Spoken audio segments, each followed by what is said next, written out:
గణేష్ చతుర్థికి గణపయ్యకు పత్రిపూజ ఎందుకు చేస్తారో తెలుసా? 21 రకాల ఆకుల వెనుక అద్భుతమైన రహస్యం గురించి తెలుసుకుందాం. సింధువారు పత్రం అంటే వావిలాకు. ఇది శరీర నొప్పులను, వాత సంబంధిత నొప్పులను తగ్గిస్తుంది. హేరంబునికి ఇది అర్పితం.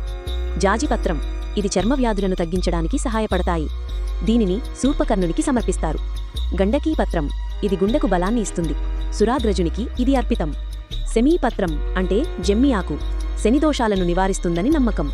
దీనిని వక్రతుండునికి సమర్పిస్తారు. అశ్వత్థపత్రం అంటే రావి ఆకు.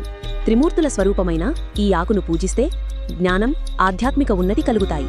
దీనిని వినాయకునికి సమర్పిస్తారు. అర్జునపత్రం అంటే మధ్య ఆకు. ఇది మానసిక, శారీరక ధైర్యాన్ని ఇస్తుంది. సురాధ్యక్షునికి ఇది అర్పితం. అర్కపత్రం అంటే జిల్లేడు ఆకు. వినాయకునికి అత్యంత ఇష్టమైన జిల్లేడు సర్వరోగాలను, దుష్టశక్తులను నాశనం చేస్తుందని ప్రతీతి. ఇది కపిలునికి అత్యంత ప్రీతికరం. ఇది 21 పత్రాల వెనుక ఉన్న అద్భుతమైన శాస్త్రం. అందరికీ వినాయక చవితి శుభాకాంక్షలు. ఈ సిరీస్ నచ్చితే మా ఛానల్ శ్రీ కథావాహినిని సబ్స్క్రైబ్ చేసుకోండి.